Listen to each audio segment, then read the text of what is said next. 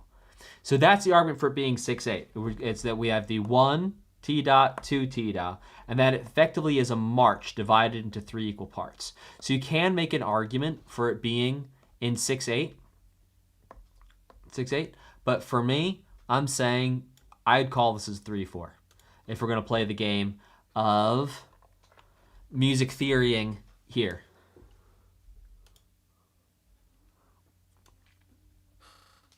Remember to slow it down. Thank you very much, Connor Miller. I would have just, kept on going.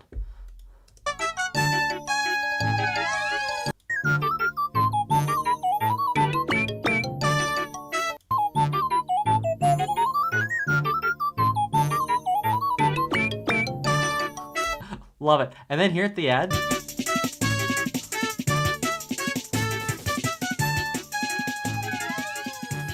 where it's like these double time drums. So fun. Let's keep it going.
Wow.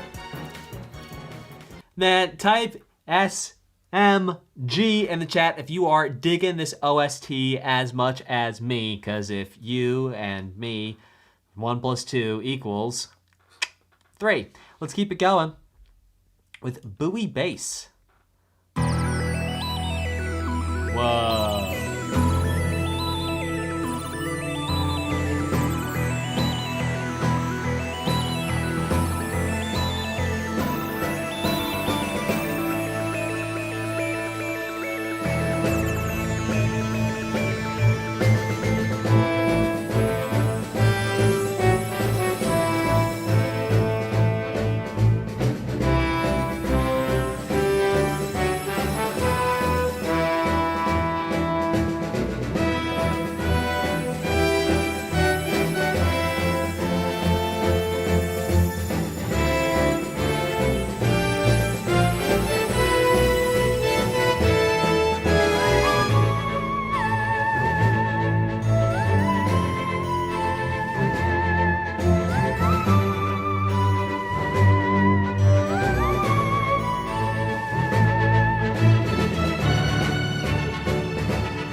That theremin again, guys. Type T in the chat if you hear the theremin.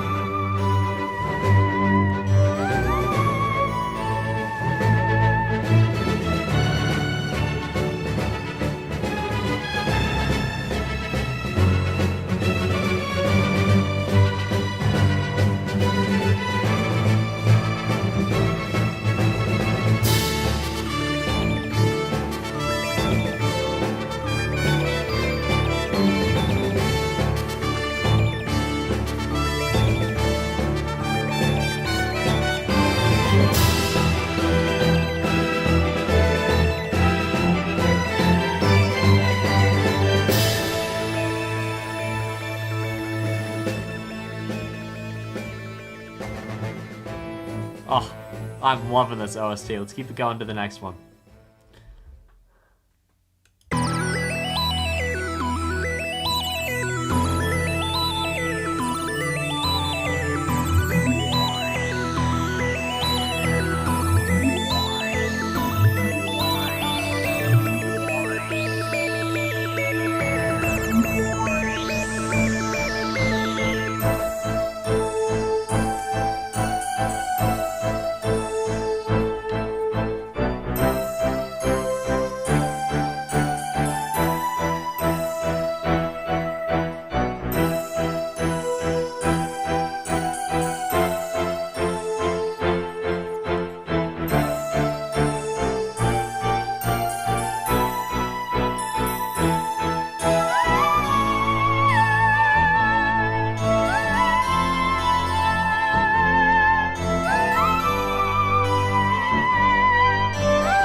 there's that motif.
So had someone in the chat ask if these chords are fourths, but it's not.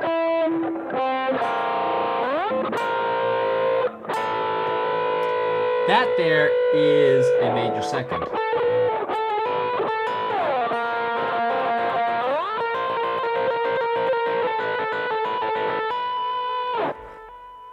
Let's keep it going. Yo!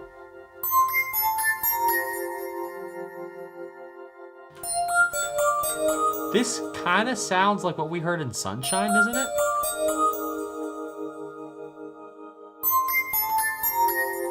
Didn't we hear something like this in Sunshine?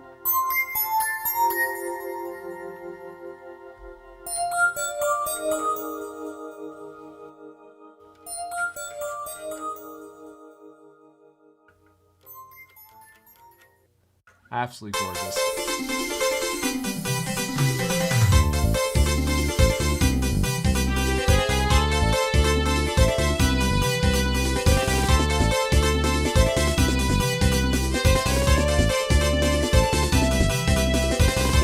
Whoa!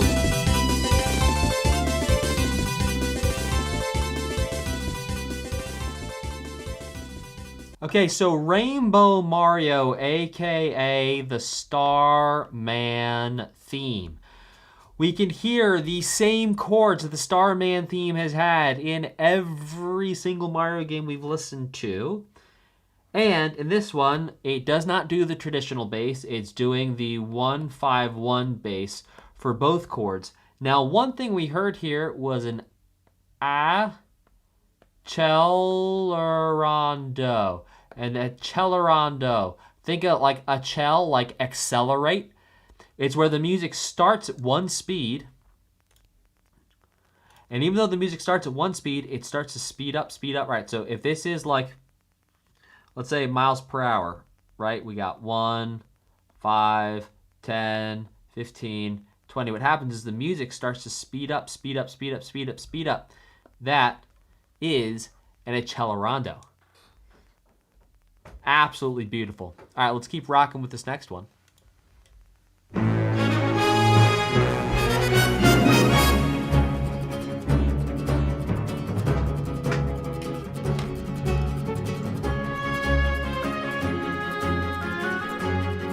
Oh, I have heard this one. I've heard this before.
All right, it's looping now. Let's take it back to the top one time.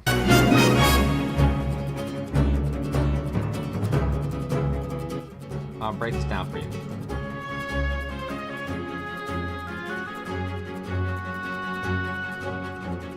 Okay. A prime.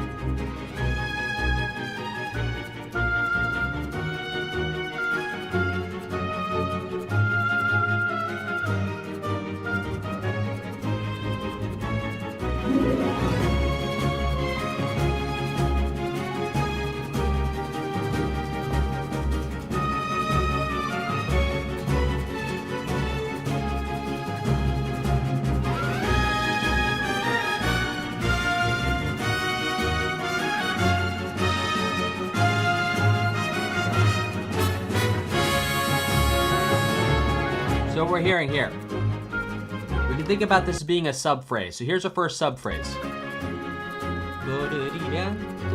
That's gonna be subphrase A. Why is it A? Because it's the first one we heard. Here's the next one we hear.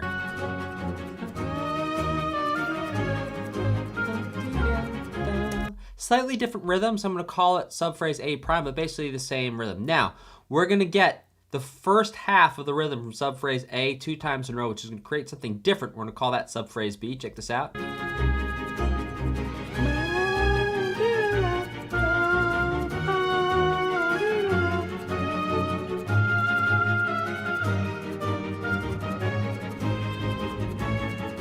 Then we have the da ba dee ba da da ba da da. We have an A, but then added ba ba, which we could technically call a C.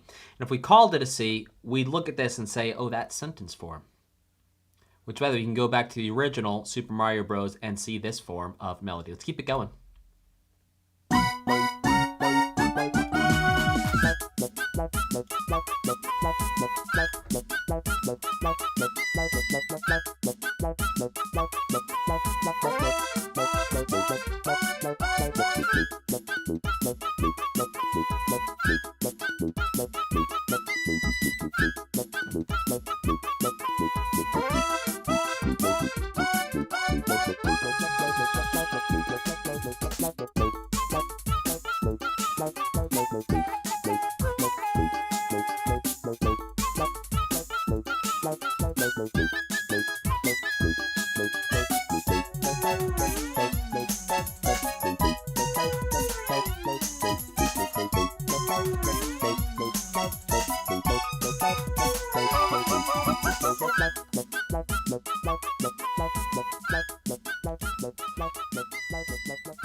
Sitar here.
Major Burrows sounds like so much fun.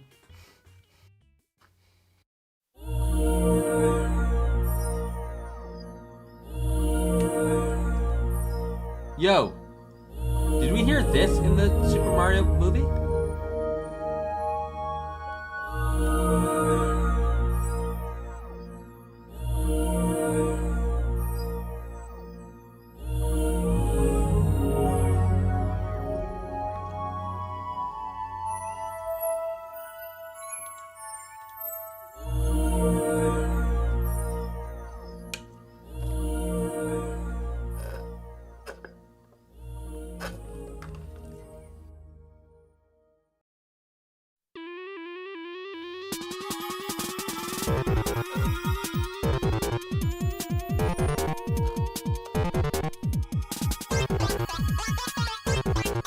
Oh, wow.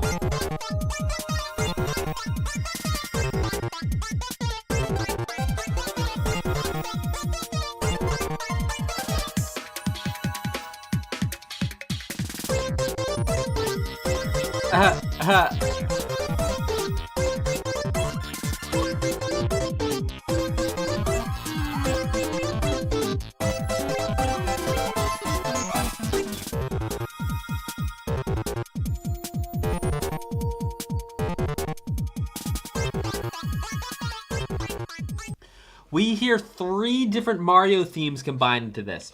First, we hear the underground theme. The next, we hear the bump, bump, bump, which I call the main theme for Mario. Now, the third theme we're hearing in here, that right there, we heard that. I forget which game we heard it in, but we have heard that before, which is our third Mario theme in Cosmic Comet.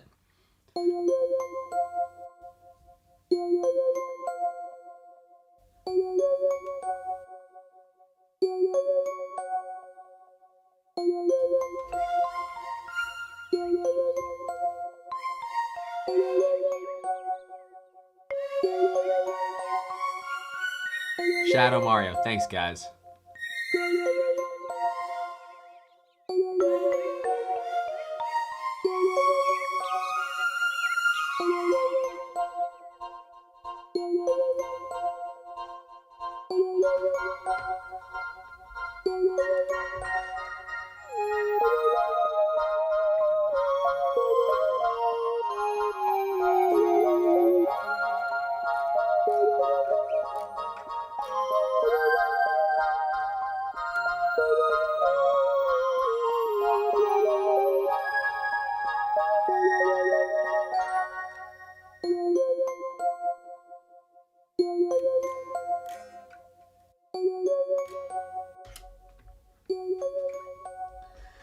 All right, here we have what I call a Japanese flat 2 chord progression.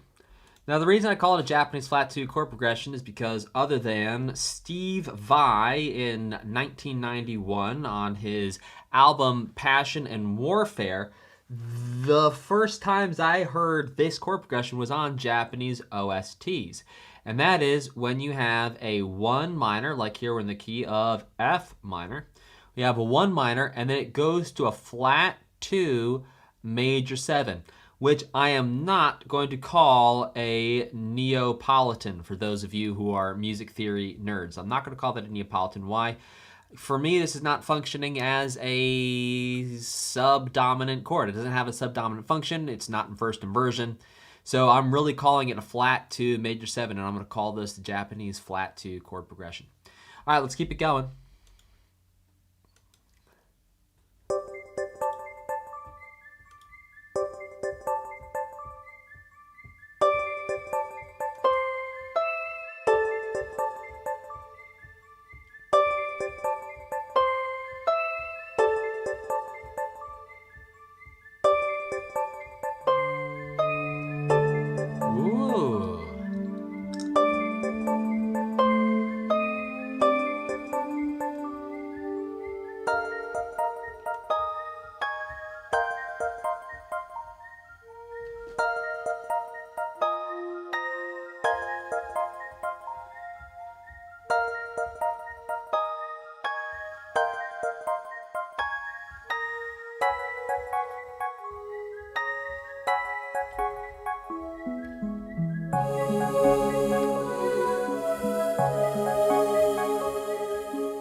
Wow.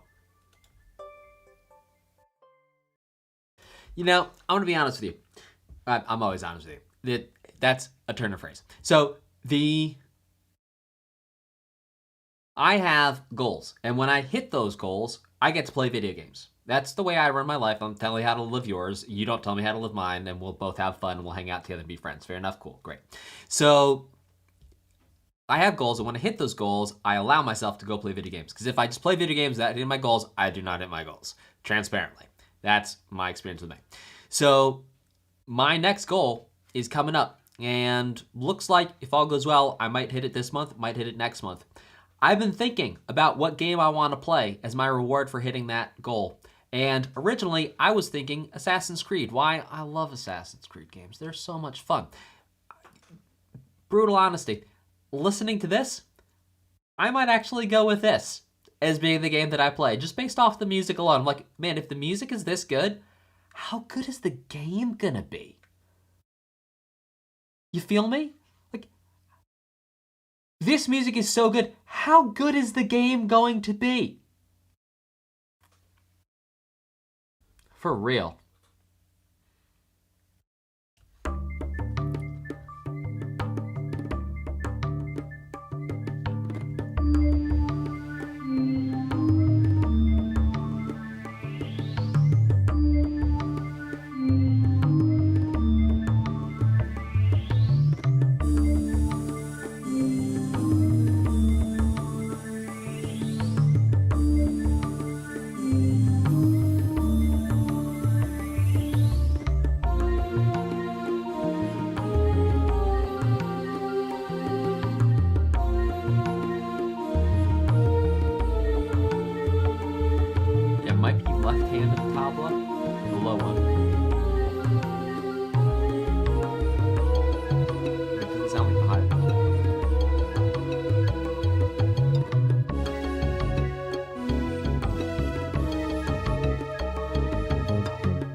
Wow, wild thing with like that little triplet figure going on in those high synths. I gotta tell you, we're now gonna celebrate a victory because finally, Big Sitar has been defeated. In fact, the people, united, will never be defeated. And we've joined together and we've taken Big Sitar out.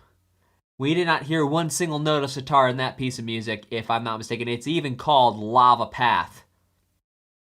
I want to let you know we've done our work. Our work here is done. Let's check out this next one.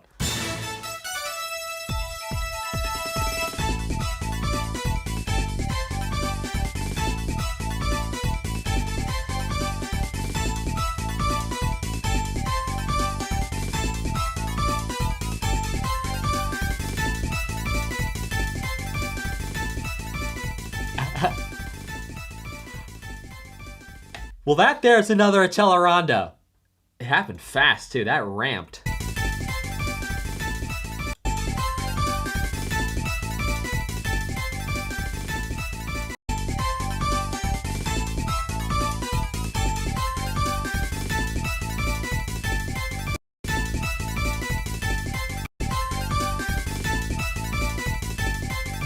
Yeah, that might have actually just switched right on the measure, so we'd actually call that a tempo modulation. Wow, that's really cool. I'm absolutely loving this. By the way, quick shout out to everyone in the chat who's been asking questions. I love it when you ask questions about the music because then I can answer your question and it actually makes my job a whole lot easier. Instead of sitting here and figuring out something to talk about, you ask me a question, I answer your question. It works great for both of us. If you're going to ask me a question, make sure you ask me a question early in the piece because there's a delay between when I do things and when you ask me questions. So ask me questions early on in a piece of music when you have questions about them. Let's keep it going with Fire Mario.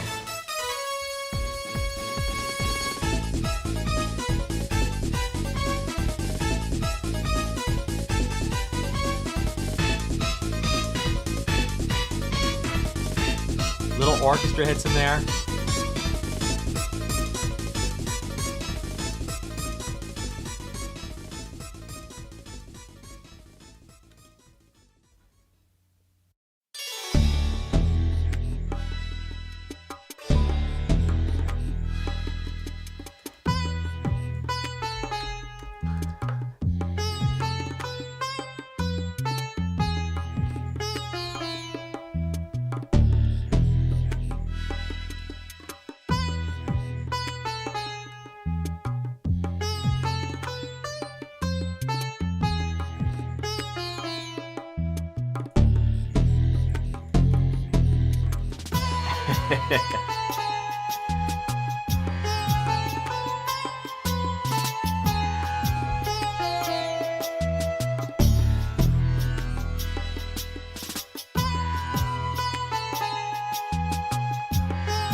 Oh, that's sick.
And there's the tomfooler on the back.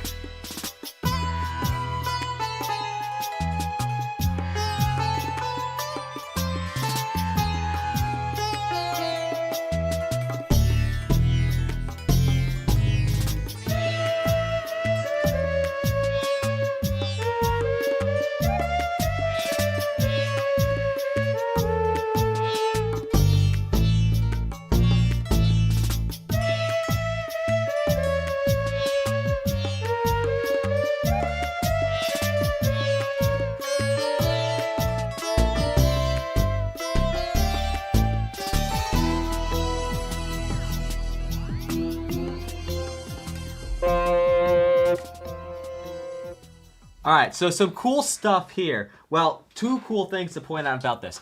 First off, the use of Phrygian Major in two separate keys in one piece.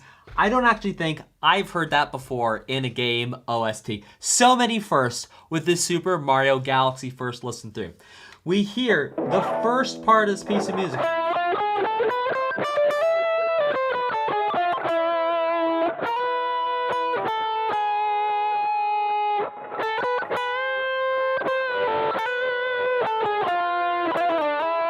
Something along those lines. And then it changes.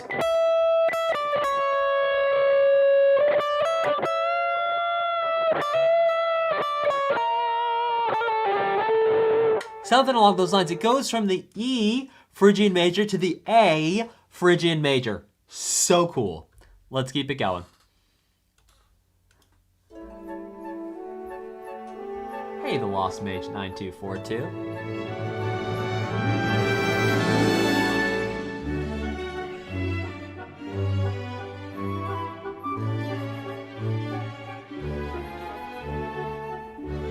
I recall this.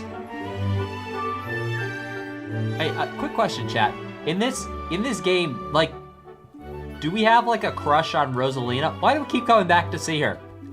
What is going on between Mario and Rosalina, and does Peach know about it? This is what I want to know.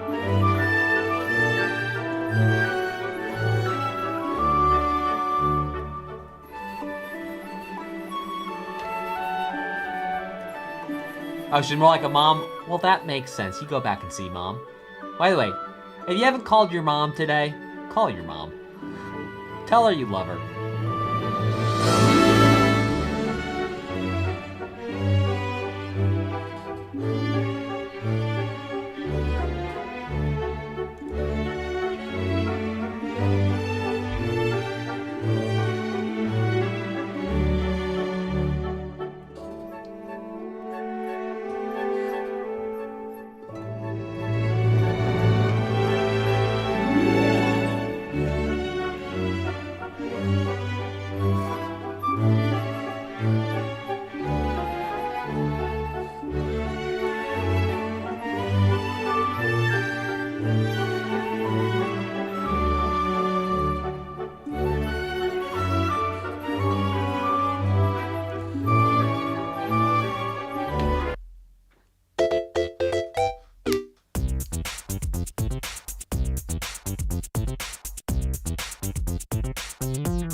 what a classy and fun, playful rendition of that Super Mario theme. Let's keep it going to Heavy Metal Mecha-Bowser.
Wow, Heavy Metal Mecha-Bowser. I don't think we've heard anything like that on this OST so far. One thing I want to point out about that is bring us back to the top.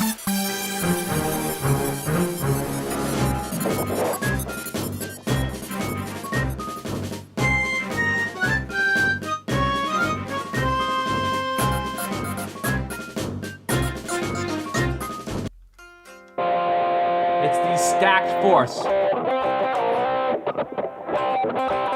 And then it stacks.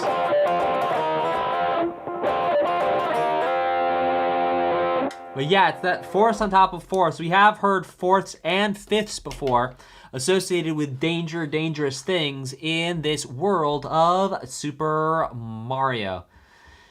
Now, some people are saying in the chat, this does not give me metallic vibes at all. Well, yeah, I don't disagree. I don't disagree. Well, let's keep it going.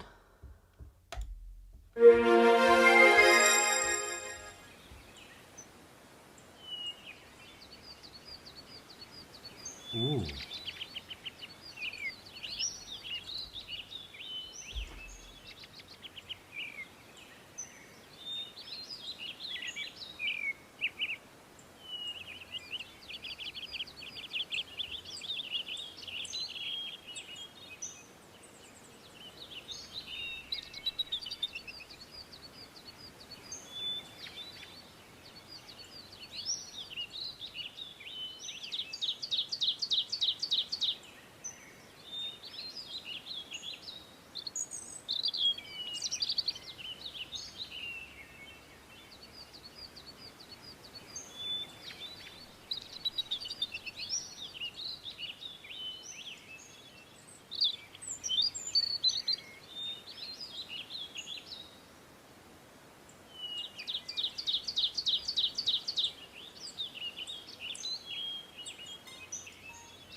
I'm making an executive decision.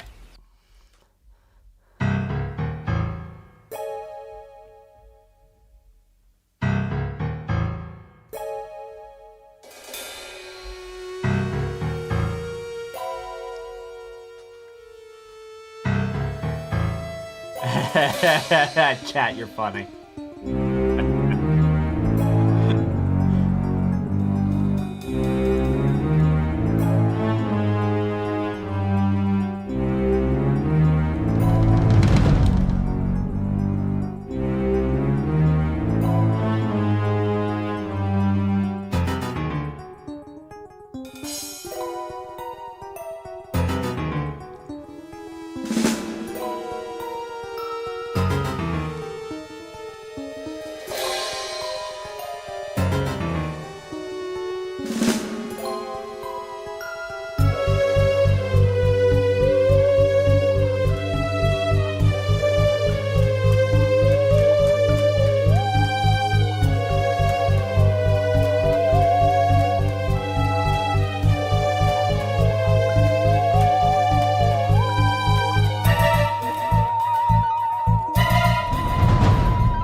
Wow, so much threatening stuff in there.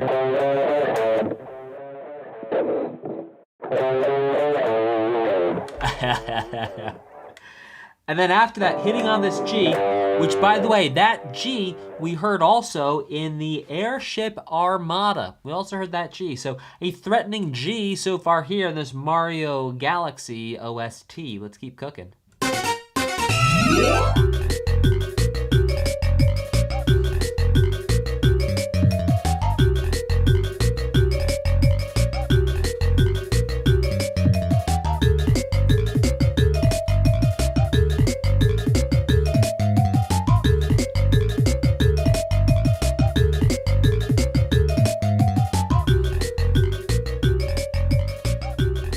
Nothing silly to see here. Let's keep it going.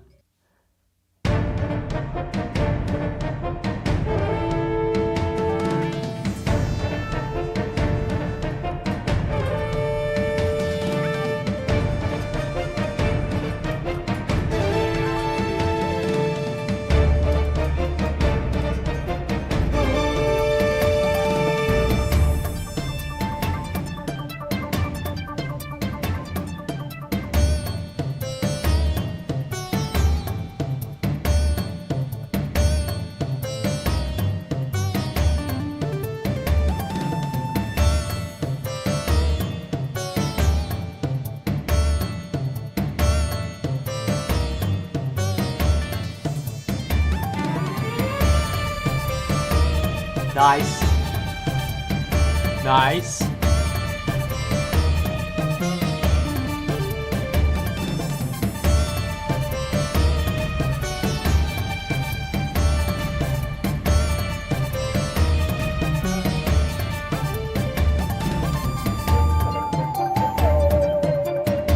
Theremin.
Wow, two things to talk about here. Number one, the use of force. A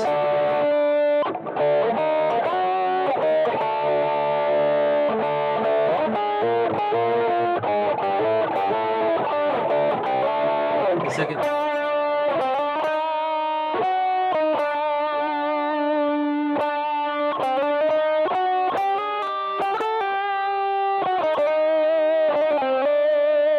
Again, that Phrygian major scale coming back. Again, that Phrygian major scale is going to have the notes of, every time we talk about it, just going to start on different notes sometimes. It's going to have a 1, it's going to have a flat 2, a 3, a 4, a 5, a flat 6, and a flat 7. Phrygian major every time. Let's keep it going.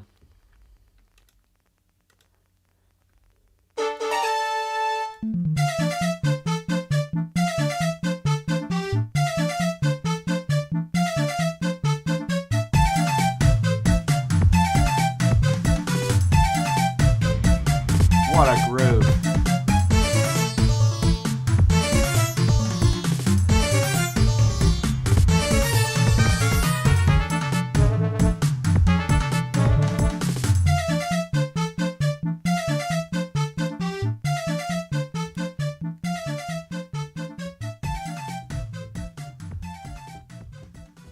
Wow.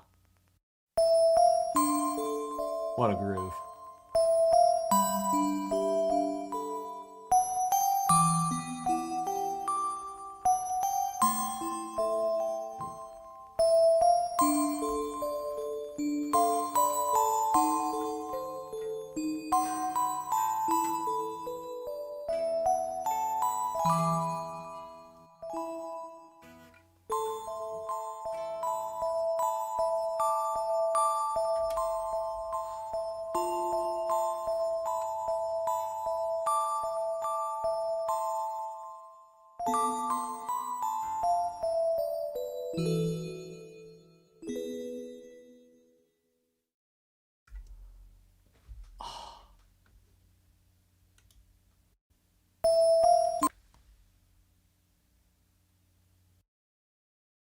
You know the tune Show Must Go On by Queen?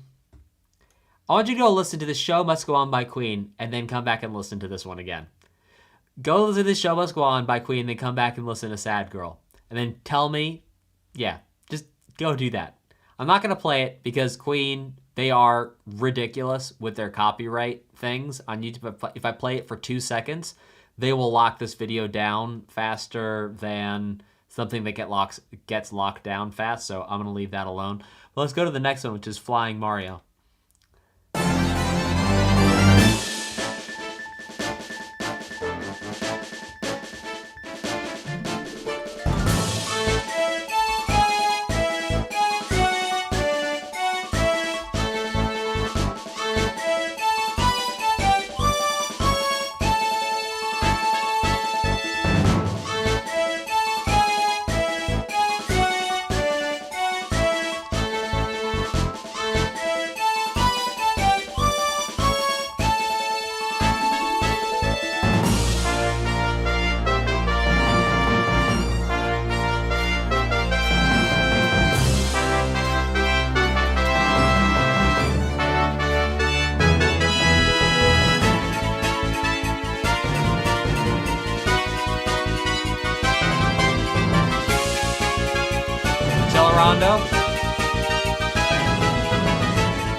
Dude, I want to play this game. There's been a couple of games that I've listened to the music for the first time on this channel, and then I was like, all right, I'm going to play that game. Ace Combat 7, I was into music, I went and I played that game. Undertale, I listened to the music, I went and played that game. Deltarune, I listened to the music, I went and played that game. There might be a couple others. Fire Emblem, I listened to the music, I went and played that game.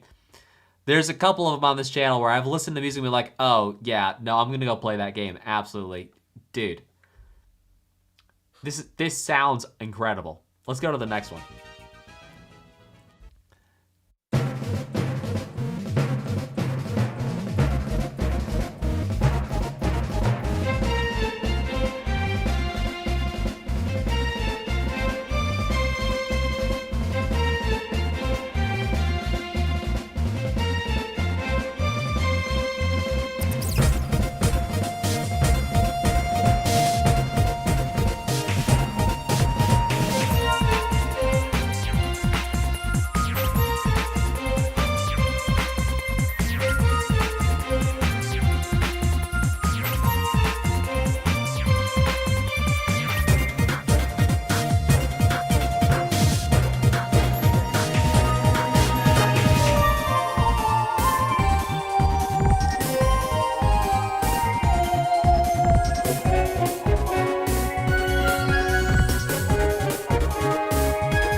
might have been the Ahmed break. I was not paying that close attention.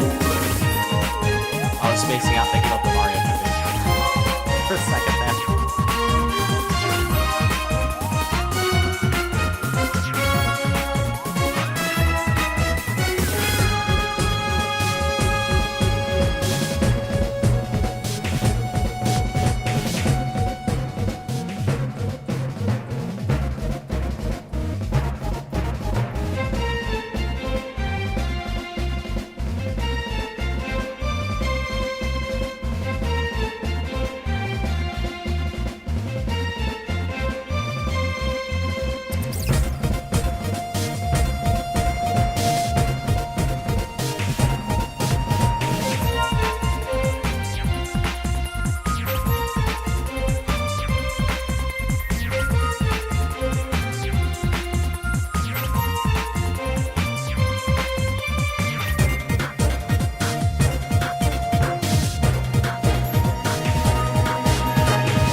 Yes, Theremin.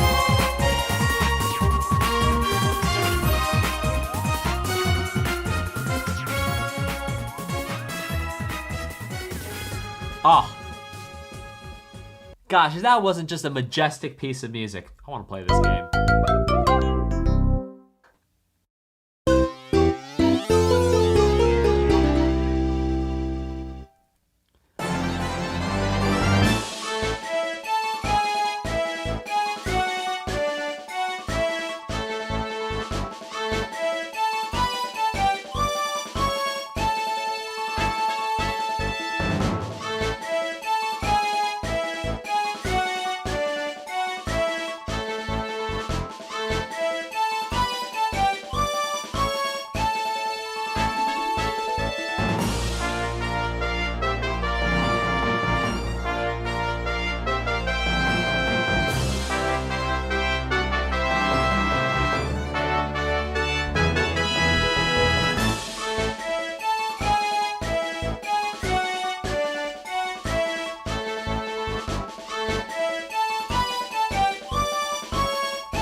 Okay, so let's talk about microtones for a second. I see some of y'all in chat asking about what microtones are. So remember before we talked about half steps?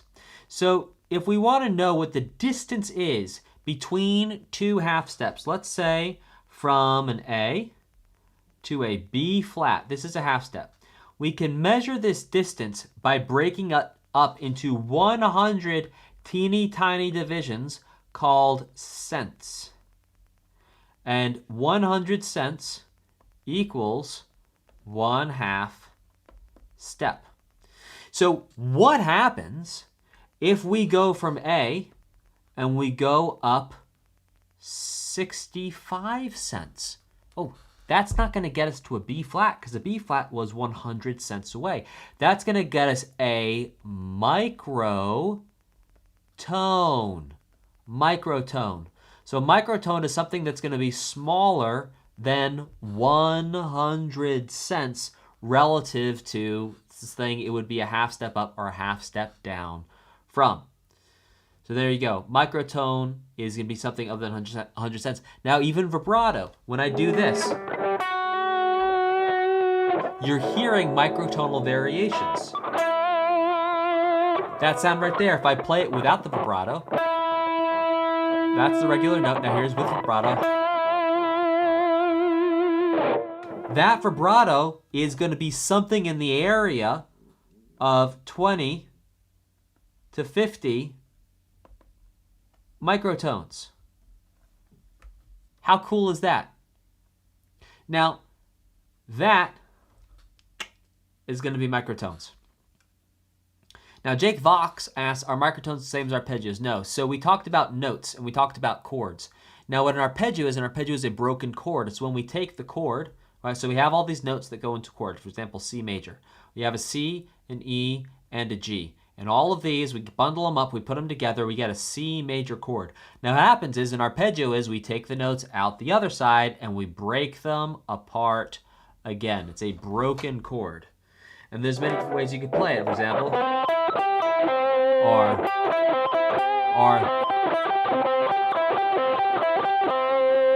and more. That's an arpeggio. All right, let's keep going.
Alright, I'm gonna go, but there's one time signature I missed in here.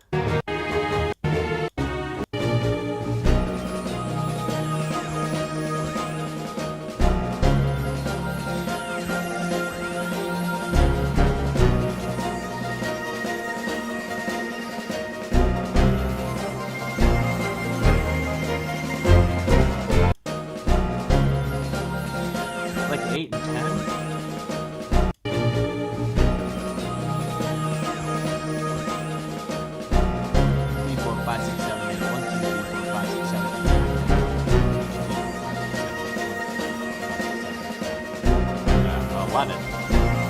Ugh.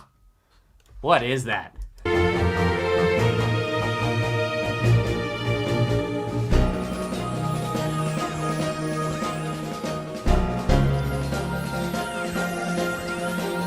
Alright, Johar HS says 5-4 divided in 3 then 2. Alright, let's test that theory out.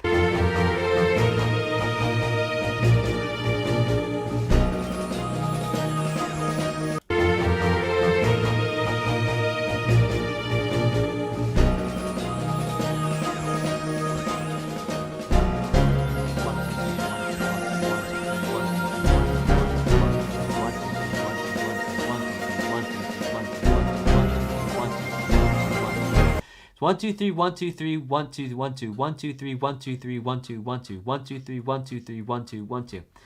Yeah. 3 plus 2.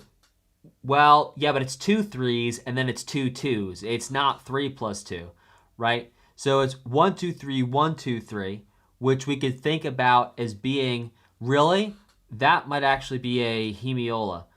That we could think of as being 6, 8, and then going to 2, 4, right? So it's still 2. So 1T dot 2T dot 1 and 2 and 1T dot 2T dot 1 and 2. I like to live in America. No. Right, America. There's 3 of those.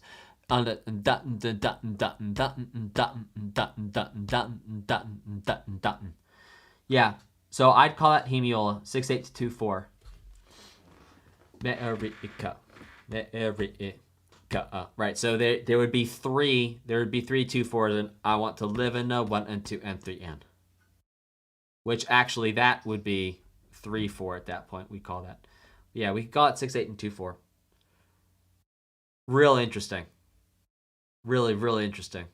All right, let's keep it going.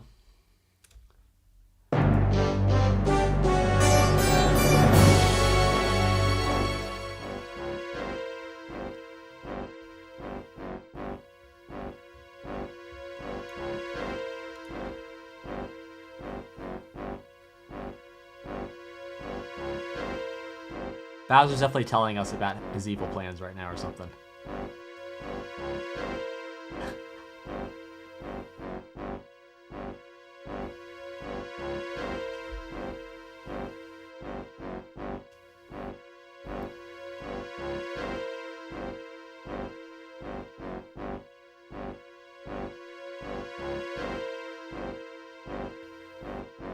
And then I'll take over the world. Everyone will bow to me. I'm gonna do it all, and I'm gonna tell you every single step of the way so you can thwart me conveniently later.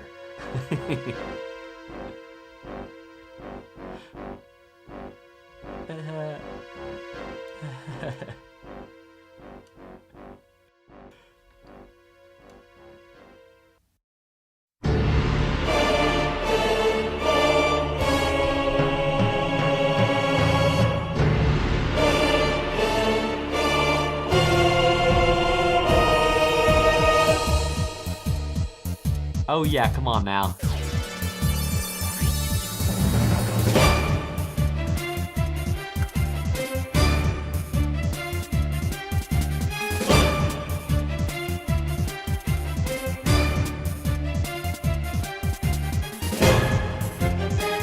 With orchestra hits.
Wow, that sounds legitimately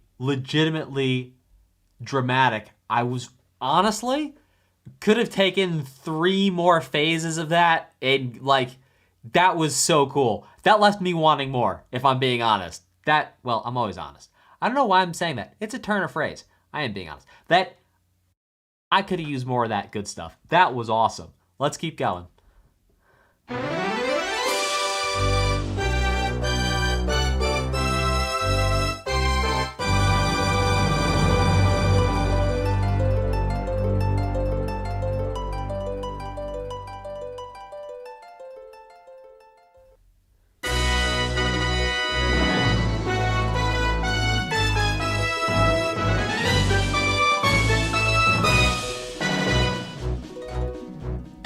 Right there at the end.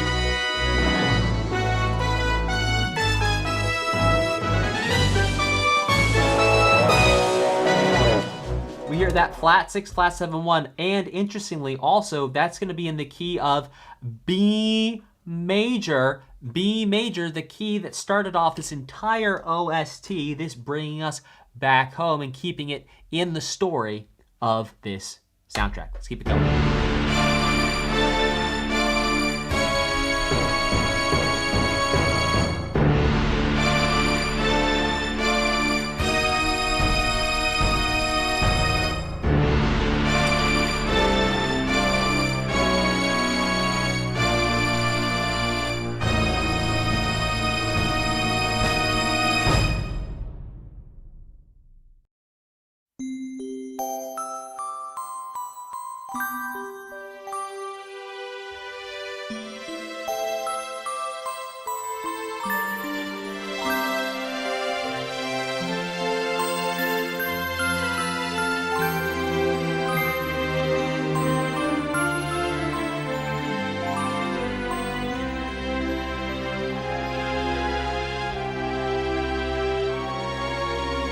This is so pretty.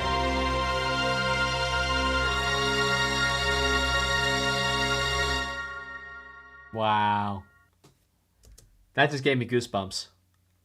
Whoa. Type a G in the chat if that also gave you goosebumps. That was gorgeous.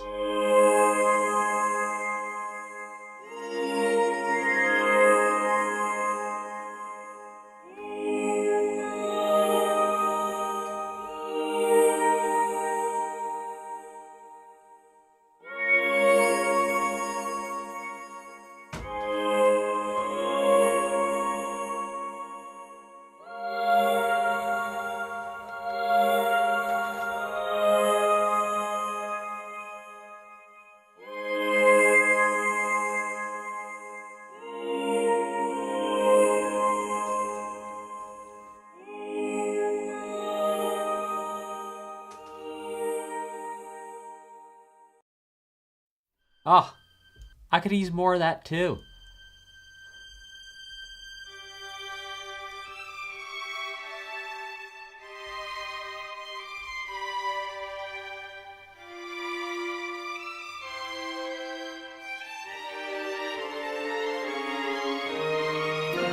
Ah.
Oh!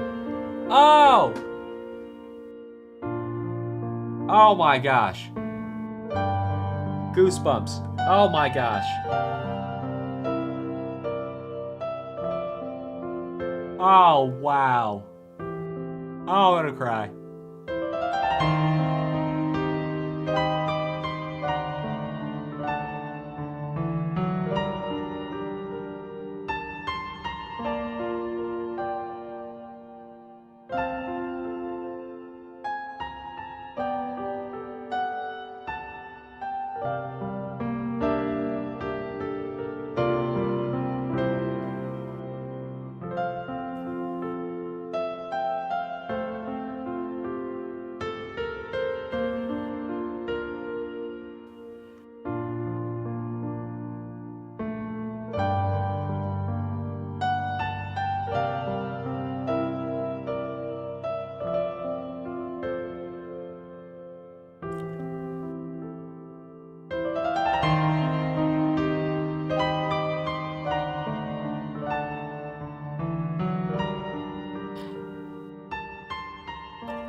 We are so lucky that we get to hang out and listen to beautiful music, man.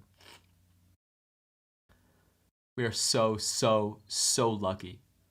I am so grateful to be here. Put one thing you're grateful for in the chat. But one thing you are so grateful for in the chat. I would invite you to do that. One thing you are grateful for in the chat. Ah, that was so beautiful.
thank you so much for coming to hang out and listen to this beautiful, beautiful music. I couldn't do this without you. So, thank you for being here.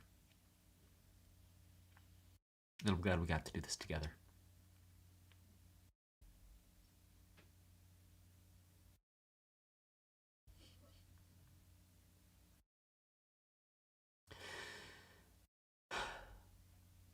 This is beautiful music. Hey, to check out the full video playlist of this Mario series, click here. Next video in the series, click here. And you're a gamer, you want to compose your own music, click here, get the free starter pack. I'll see you in the next one. Thank you.